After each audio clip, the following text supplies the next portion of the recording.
It's the changing of the guard. On the 8th of September, Queen Elizabeth II passed away. And we're currently seeing the rise of King Charles III. But all these events all the way in London, there's some lessons that we can take from there. And today, on this episode, we're going to talk about 3 financial lessons that we can learn from the passing of Queen Elizabeth II. Hi, my name is Yolanda.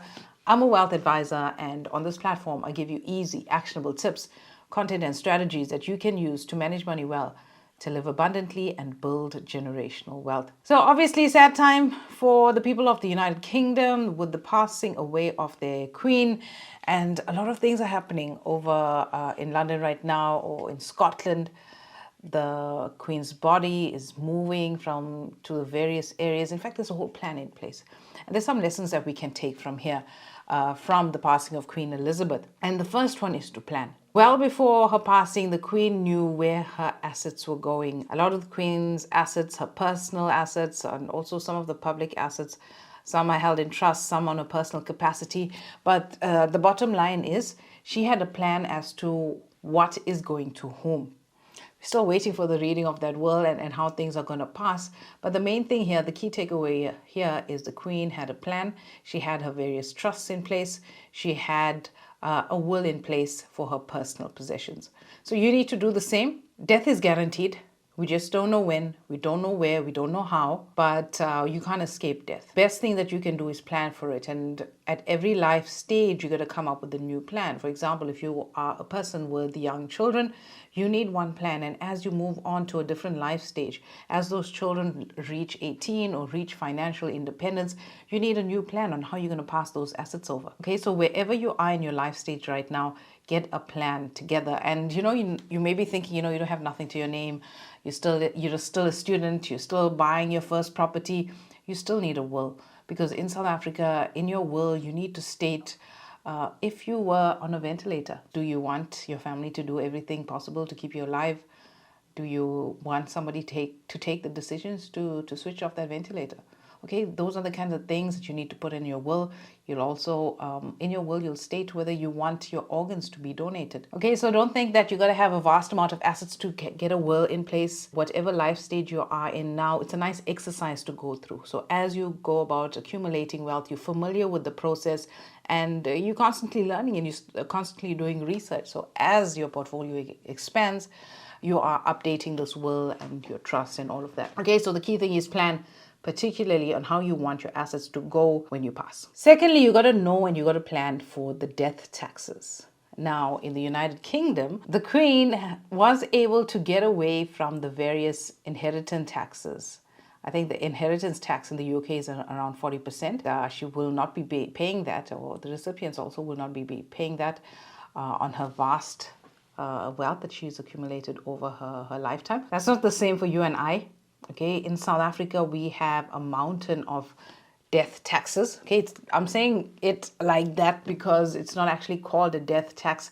There's a bunch of fees and levies and all these nitty-gritties that come up when an estate is wound up. Things like an executive fee. In South Africa, an executor can charge you a maximum of 3.5% of your estate value plus VAT. And that can come up to quite a significant sum, especially if you haven't planned to finance that from your asset portfolio. So if you have an estate, maybe it's worth 3 million or so, you can easily pay up to 120,000 Rand in executive fees for 3 million Rand estate. All right, so having a sizable estate is good and well while you're alive and planning for it, but realize that when it comes to building generational wealth, and that's one of the things that I focus on this platform, is to pass that off in the most seamless way, in the most tax efficient way.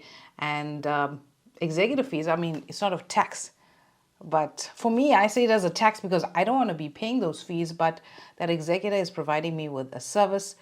Depending on who your executor is, you have that ability to negotiate.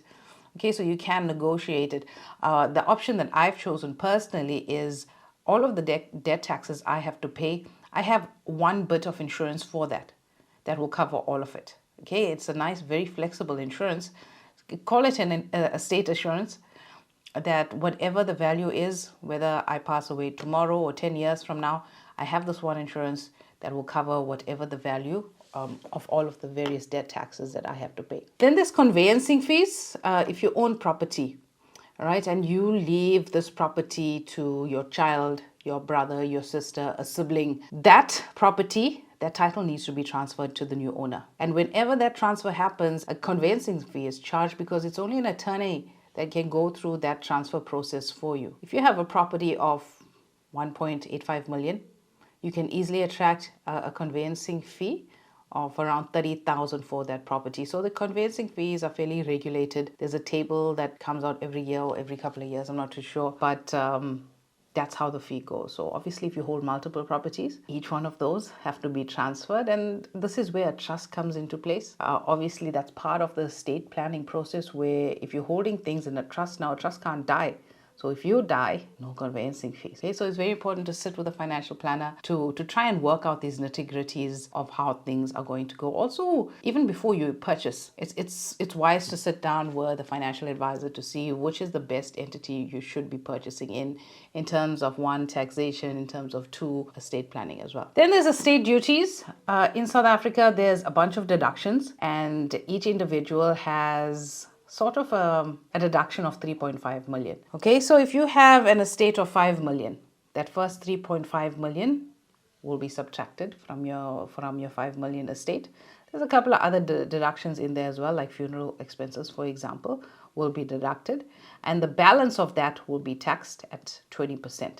The 20% is for everything at 20 million or less, and once you reach over 20 million, you're on a different estate tax bracket, which is obviously more. There is a rollover that occurs if you are married. Okay, so as you can see, it's vitally important. There's a lot of nitty-gritties involved.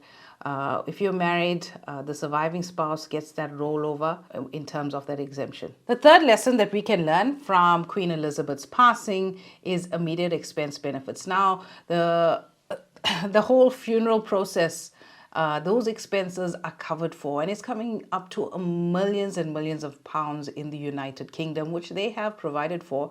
And the lesson we can take away here is we need to provide for our funeral expenses before we pass. Again, death is guaranteed. We just don't know when, where, and how it's going to happen. So plan for that. Funeral cover is a very popular solution for that in South Africa. I'm not sure why that is, because whenever I look at funeral cover, it's outrageously expensive compared to life insurance. If you are a holder of premium life insurance in South Africa, you have something called an immediate expense benefit. You got to go and check the nitty-gritties of your policy wording to see that this is there, but most of the modern policies that you've taken in the last 10 years or so should have that immediate expense benefit. How that works is when you pass and your documents are processed with that insurance company, within 48 hours, they will release an amount, sometimes up to 5 to 10% of that policy value. Some companies have a cap of around 50,000 Rand, which they will pay you within 48 hours. And that's an amount that you can use for funeral expenses. Well, not you, your surviving spouse or children. So instead of you taking an additional funeral cover,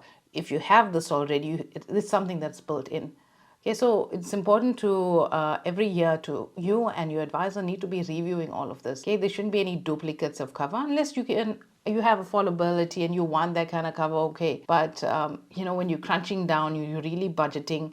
Look for these overlaps on where you can get the most bang for your buck. Another thing that you have to consider as well, especially if you're the breadwinner of your family, is the immediate expenses of your family. And after that first week or two of mourning, it's back to a new life, and it's a new life without you, and how they're going to adjust. And if you're a breadwinner and your income is not coming in and your estate is busy being wound up, what will your family survive on? Things like bread, milk, lights, and water. How will your family survive? Because when you pass away, everything's locked, okay? And then the estate planning process or the estate winding up process begins. So how are your family going to get cash? That is something that you need to consider. For me personally, built into my estate planning cover, I have 6 months of expenses taken care of for my family. So you have a choice, 10,000, 15,000, 20,000 that you can have to come into the household for while the estate is being wound up. Before everything is paid out, the lights can stay on, basics can get done while my estate is being wound up. Now, if you want something like this, if you want to go through this entire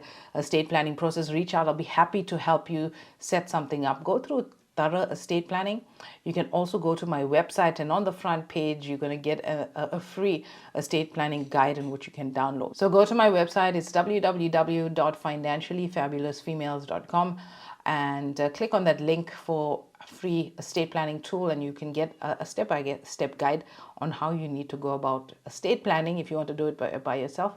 But if you want somebody to hold your hand through this entire process, give you the lowdown, all of the numbers, all of the death taxes, how much you should set aside just for those death taxes, reach out, okay? On all social media, Instagram, Facebook, LinkedIn, and also my website, and also click the link where you're watching this video, and you can book an appointment with me, and we can chat one-on-one on how we can plan for the passing of your estate.